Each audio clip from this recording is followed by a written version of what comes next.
Hey everybody, it's Josh. I'm out here in Raleigh, North Carolina. Well, near Raleigh.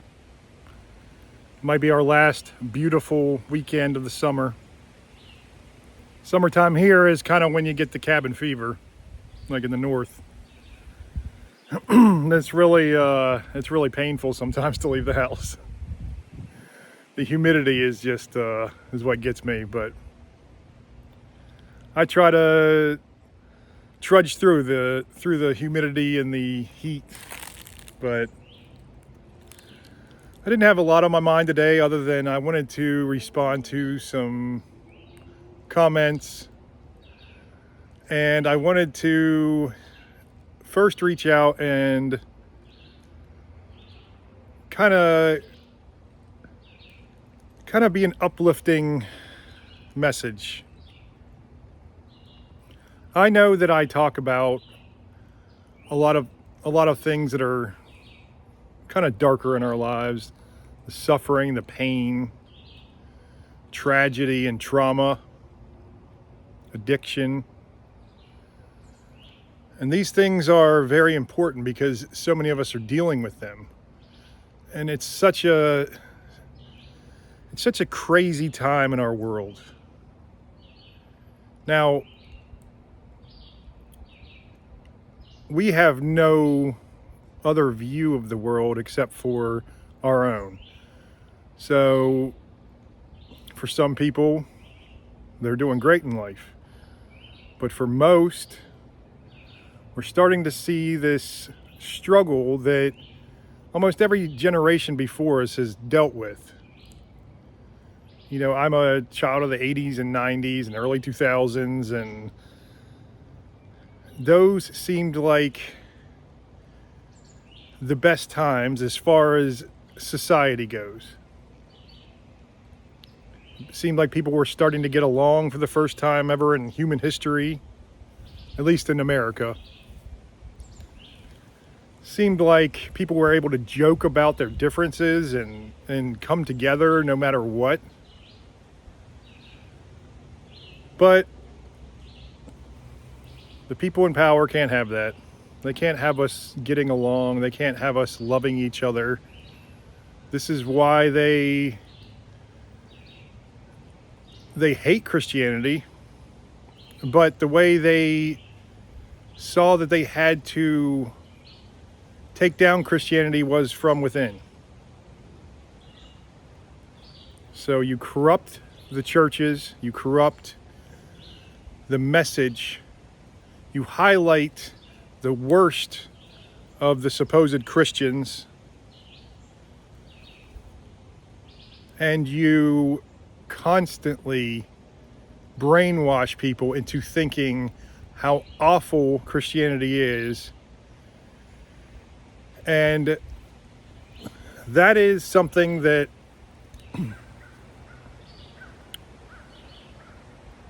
it really is, it goes along with being a Christian, I guess. You know, Christ told us, I don't remember the exact quote, but something like, if the whole world is against you, remember that it was against me first. And it's true. Not only were his people completely against him, could not have him teaching his message of love, compassion. They had to snuff it out completely. They do everything they can. They turn the courts against them. They turn the state against them. Rome didn't care. Rome didn't care, except for they didn't want riots. They didn't want, they didn't want to deal with an uprising. So they put him to death. They mocked him and put him to death. But even his family, his disciples,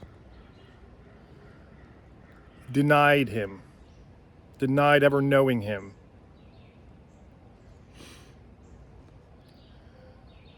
To think about how that feels, I'm sure some of you have had a taste of it. I know I have. You feel like you're alone in the world, that nobody understands you. I have felt that way so many times in my life.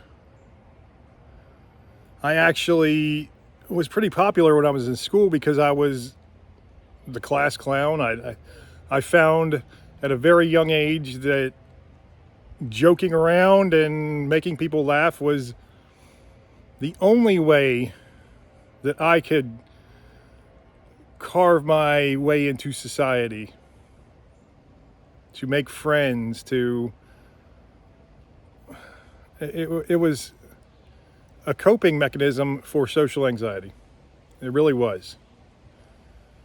And I'm not saying that I didn't love it. I found, even though it was a coping method for me, I think that sometimes our coping methods are what shows us who we really are supposed to be. And I've mentioned so many times on here that me making people laugh, it showed me that I was on this earth to make people smile, to break up that evil, break up that darkness any way that I could. But in my mind, I was a young dumb kid. Now I'm a young dumb, or a old dumb adult, I guess. But back then I thought that everyone had to like me, or it just wouldn't work out for me, because I wanted every type of person to like me. I cared about people. I genuinely cared about them, which is why I wanted them to see I had an optimistic point of view of life when I was a kid. I really did. And it lasted until I was out of my teens, my late teens. And even then, that optimism still carried over, even after all the awful things I did to myself, all the awful things I witnessed, all the darkness I let into my own life. I still had that optimism because I had felt the presence of God. But the farther and farther I got away from God, the further into hell I got. And Christ also says that in the Bible, that hell is the absence of God. Which is why so many feel like they're in hell right now. Because we're like, well, I don't know what I'm supposed to do now. I have no money. I have no prospects for the future. I have no boyfriend or girlfriend, husband or wife. No children, no loving family, whatever. We get in that mindset, and it's difficult. It's something that darkness does to us that just makes us completely hopeless. The devil laughs at our anxiety and fear of the future. He laughs at our longing for the past. He laughs because that is the best way for him to have us turn to him instead of God. Because we think, well, God never did anything for me, but this little bottle of darkness did. This little pill, this little insert whatever addiction or vice you have. It is absolutely the way to hell. And we don't see it as that. I mean, for over a decade, I saw going out and drinking and partying as the life. To me, it was the greatest time ever I could have had. I was partying, you know, I did stupid things, obviously. I tried to be like if you've ever seen Animal House, I tried to be John Belushi from Animal House several times in my life. But then I tried to make my own little niche too. I've been a huge Jimmy Buffett fan since I was literally in middle school. Because to me, that was the good life.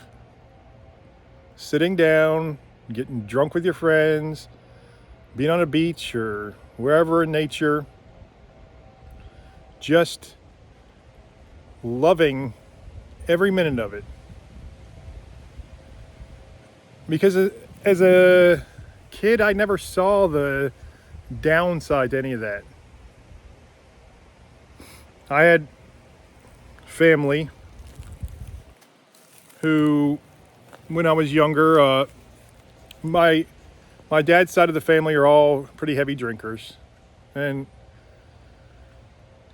they were not bad drunks. They were pretty good drunks. They always were joyful. They always were, you know, it was just so much fun. It was rare that I saw how a bad drunk acted, because I was surrounded by them. So to me, when I did start drinking in high school, I was like, wow, I'm just like them. I'm a good drunk too. You know, I'm a happy drunk. And so that just became just part of my lifestyle. And I'm not even though I drank a lot and I was definitely a drunk no, I wouldn't say I was a drunk. I didn't get to that point where I was addicted to alcohol. I'm not saying I don't have an addictive personality, because I do get addicted to certain things. But let me turn this way so I'm not glaring. I'm sorry about that, everybody. But I never had the problem where I had to drink. In fact, I would have much rather just smoke some pot than drink by the time I was in college, especially. And the reason for that was because my body was telling me, no, this is not good. I have hypoglycemia, which is low blood sugar. And when I drink, it makes it 10 times worse. And my hangovers are just brutal. And I stopped having fun. I started to be surrounded by bad drunks. A lot of my friends, a lot of my family, they started to, well, they didn't start to, they just couldn't handle their liquor. They got completely addicted. It consumed their life. I had one family member who went to prison for almost 3 years.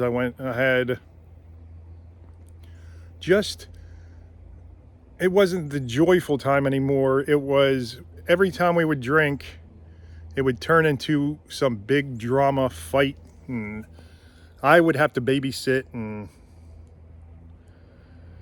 I was done with it.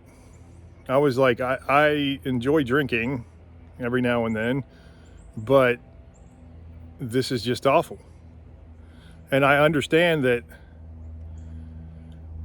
I didn't have to deal with what many of them did, which was that physical and mental addiction. I leaned heavily on cannabis because I've always had whatever my stomach issues are. My mom has autoimmune diseases and Crohn's disease, and it's possible I have something like that, but cannabis just always helped ease my pain, and I did abuse that too, but that became more like a medicine to me eventually. So I wasn't abusing it, because you sit and smoke so much pot, and it's just eventually it's just going to not do anything. So you're just sitting there wheezing or something. But I have been addicted to things throughout my life.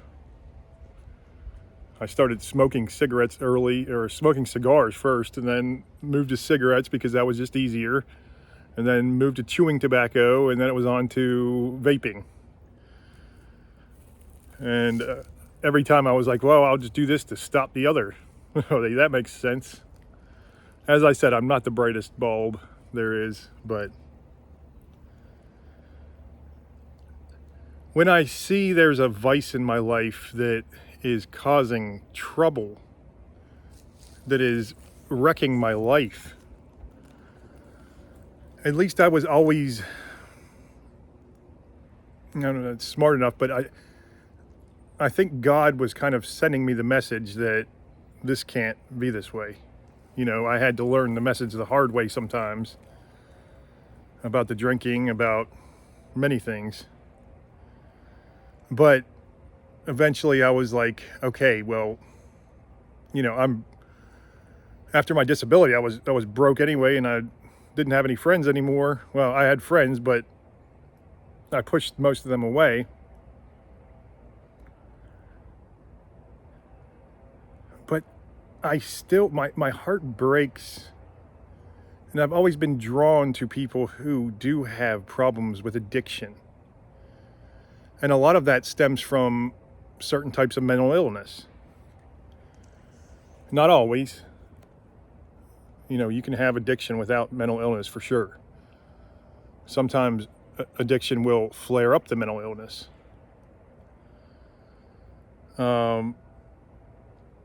I just have always just had such compassion for those people, and then when my life fell apart, I was so far from God that my compassion and my love for everyone just turned to spite. It just made me so angry to see these people and what they were doing. Like, why can't they just see they're ruining their life? You know, they have this life where I'm to the point where I can barely move during the day sometimes, and they get this life where they have this relatively healthy body, and they're just wasting it all. But that wasn't really, my spite came from my own self-loathing. It was really just, you know, our country's been falling apart for quite a while. No matter what kind of politics or anything you have, you can see something bad has been happening, and something worse is coming.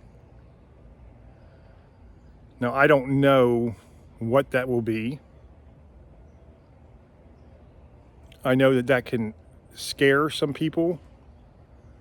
Most people don't even think about it, because it's just like the first American Civil War, or even the Revolutionary War.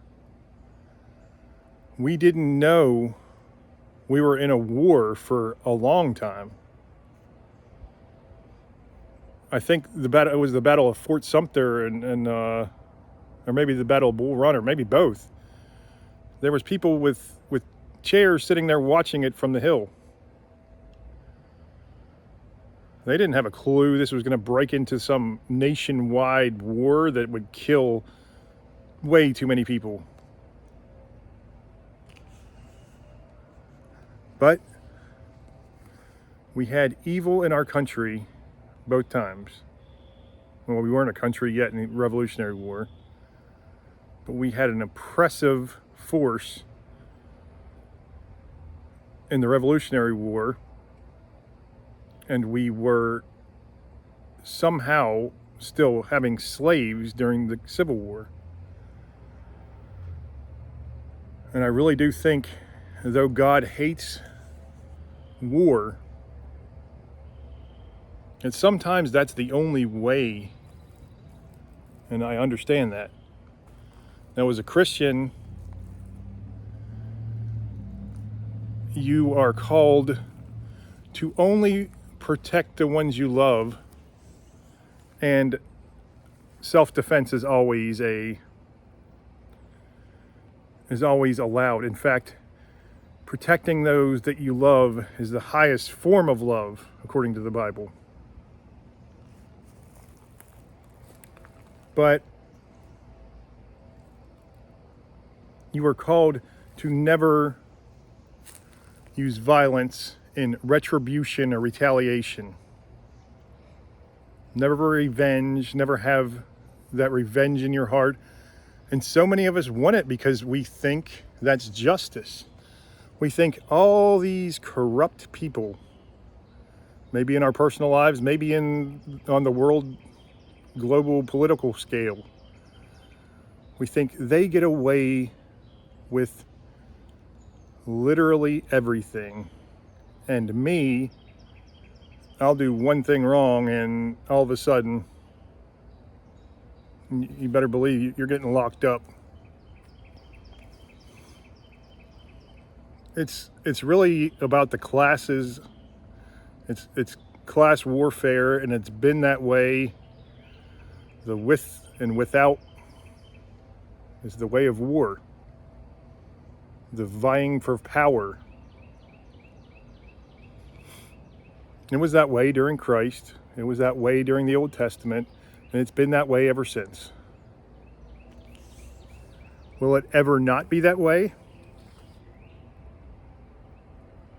With God's help, we can find a life of peace and compassion.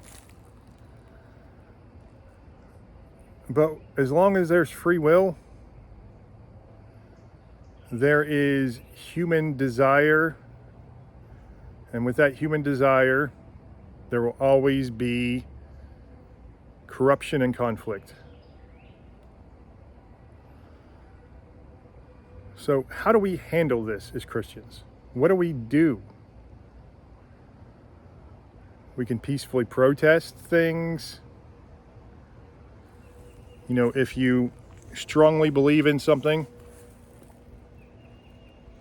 But I think the best thing is to build your foundation. You build that, you have to have a relationship with God.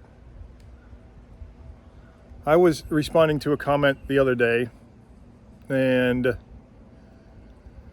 you know, a really nice lady, Angel, said that I inspired her to be a better warrior for Christ. And I was like, that just fills my heart with love to hear that. That my words, which I've always said, they're not my words, they're the Holy Spirit working through me. I don't give credit to myself at all. Because all this wisdom I never learned. I never learned this wisdom. I was gifted this wisdom. I was gifted it to help all of you, to help my friends and family, to help anyone that is put in my path to help. That I'm physically or spiritually capable of helping.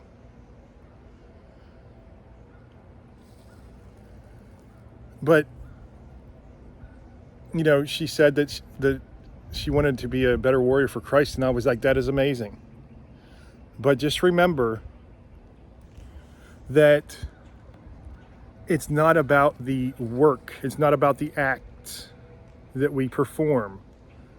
We can be the most charitable, giving, loving people, and that is absolutely incredible. That is, we need more people like that.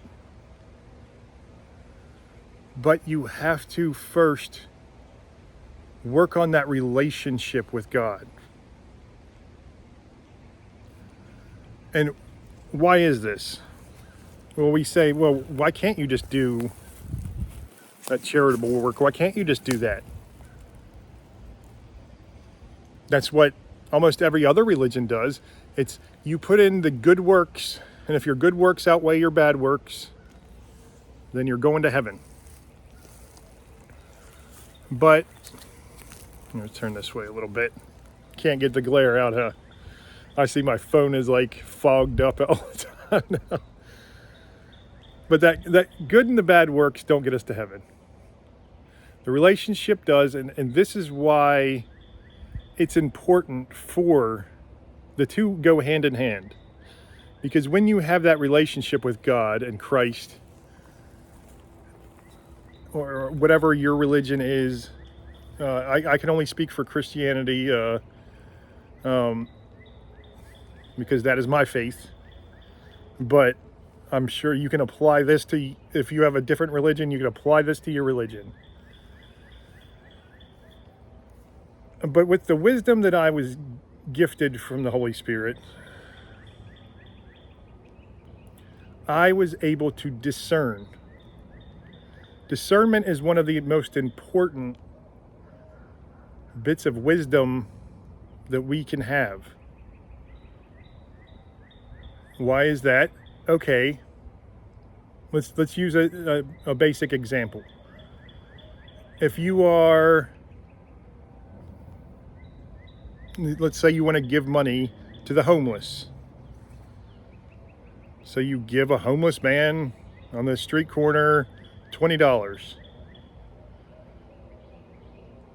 Well, are you helping him or are you hurting him? It's an act of charity. It's an act of love. You're being a virtuous person by giving that money away.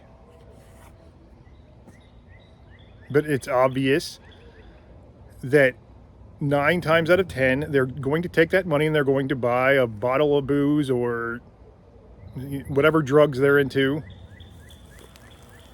and not going to use it for anything beneficial in their life. So the act of the wisdom of discernment will show us that we have to be thoughtful with our love and compassion. We have to maybe study the charities, see how much actually goes to the charity, is given away in the charity, and how much is going to pay their bankrolls. The discernment will show you a wiser way to use your love and compassion. That is just a small part of why we should have a relationship with God.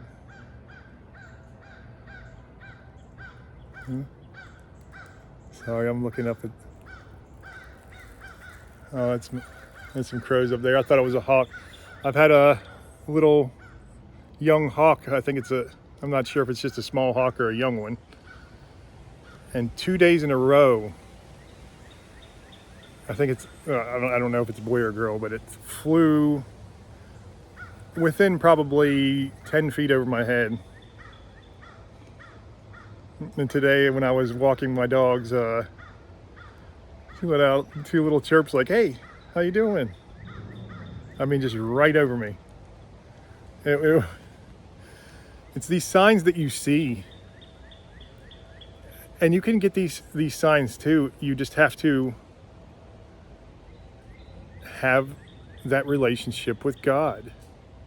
He will show you signs almost, not almost, everywhere you go. Anywhere that you need guidance, anytime that you think of him, You just have that open channel with him all the time. And I've told you all, I go out into nature and the animals just interact with me differently. I've been in nature my entire life, and never have I had animals just, sometimes obviously with the day I was saved, the doe walked right up to me, was letting me pet her and following me around. I've never had the birds like land right in the branches in front of me and just, they don't seem scared. And I mean, everything. It's when you are blessed with these divine gifts of the Holy Spirit, nature opens up to you. The trees, the animals, the wind speaks to you. And again,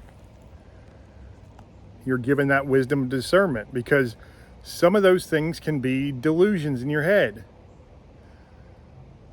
Nothing is circumstance. Nothing is random chance.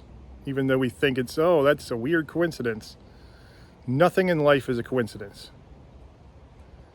These events happen because God is trying to guide us to where we need to go. Now, He already knows the outcome, but He still gives us free will, and He wants us to give Him His love. As I've mentioned before, He cannot force us to love Him, because that would mean nothing. He wants us to accept Him, and He woos us. He says, I understand all of the supposed benefits of following the darkness and following your ego and your inner demons and your desires. But I want to show you this. I want to show you just how magical and miraculous it is to be one with me, to be connected with me at an intimate level.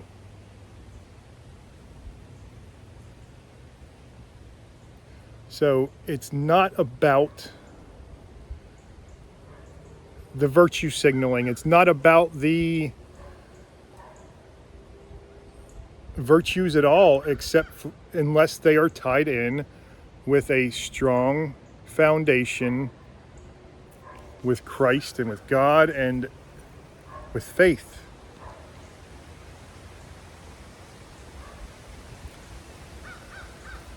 When you have addiction, when you go through the AA program, they say they don't even care how you do it, how you perceive it, but you have to learn to believe in a power higher than yourself.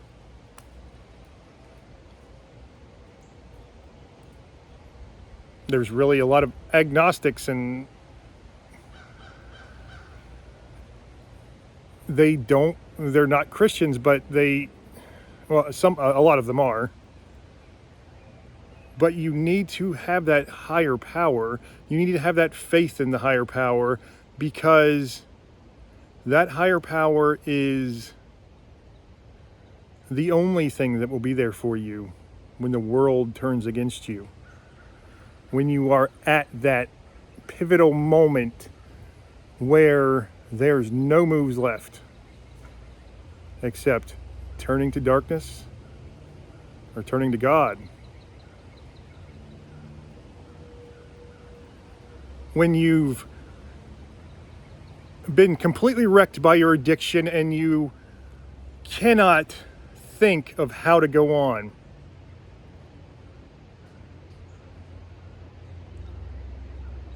God guides you.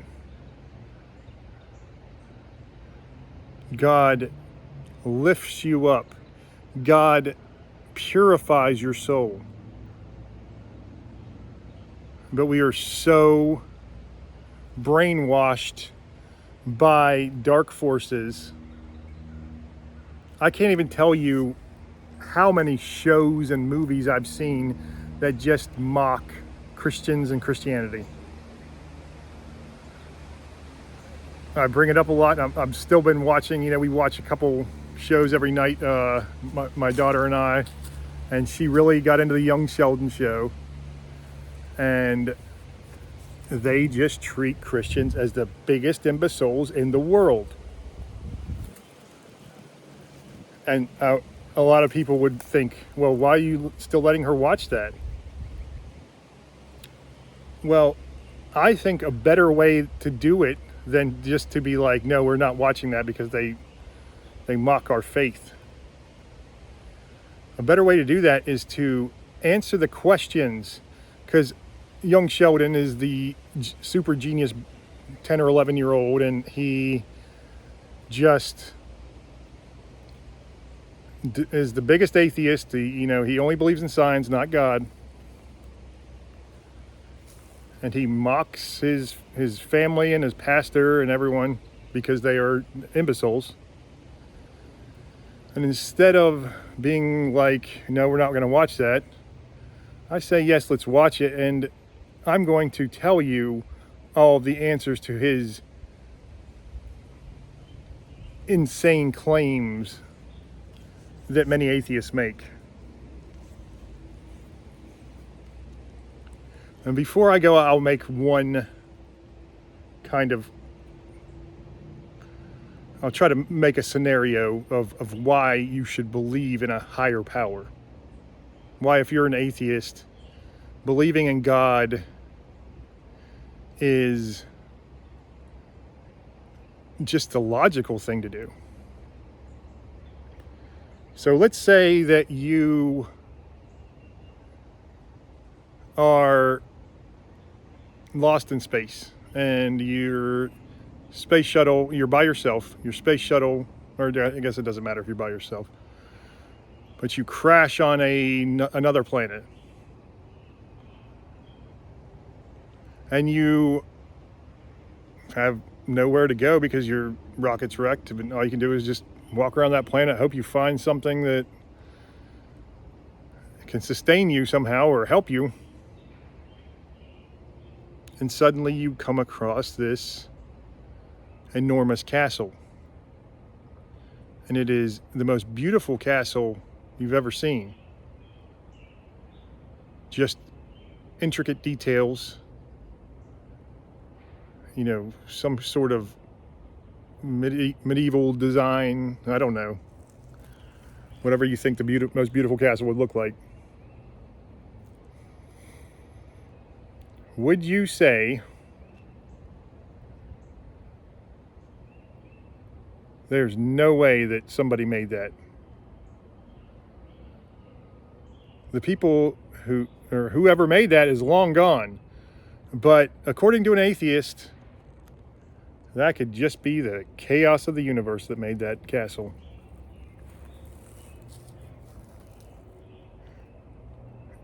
It really doesn't make any sense, does it? Creation, things don't just appear with no creator. Now, you might ask, who's God's creator? Things don't appear in our reality without a creator. I don't know how the spiritual or divine worlds work, but there still has to be a first mover. When you see something in our physical reality, it was created by someone.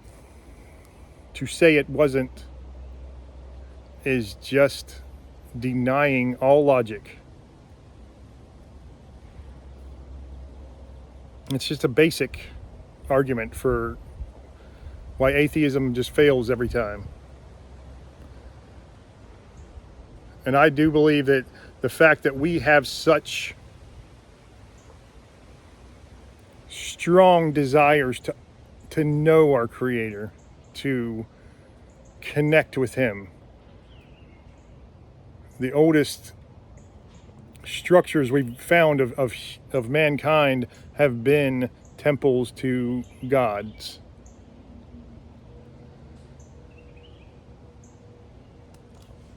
There's no evolutionary reason for that.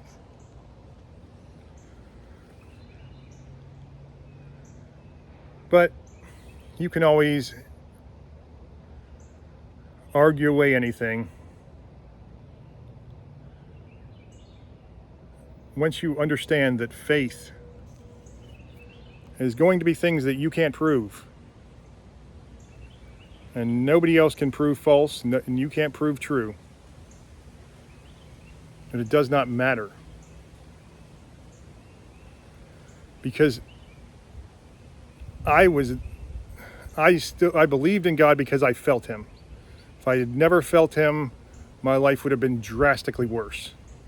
And he knew that. He knew he had to come to me as the Father, the Son, and the Holy Spirit 3 separate times. But he knew that he could not yet give me direction and guidance. Because if he had, my life also would have been drastically worse or drastically different than it needed to be.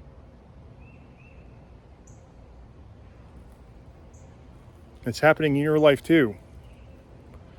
You might be just completely miserable and you're wondering why God's turned his back on you. But he hasn't. You are being guided just in an indirect way.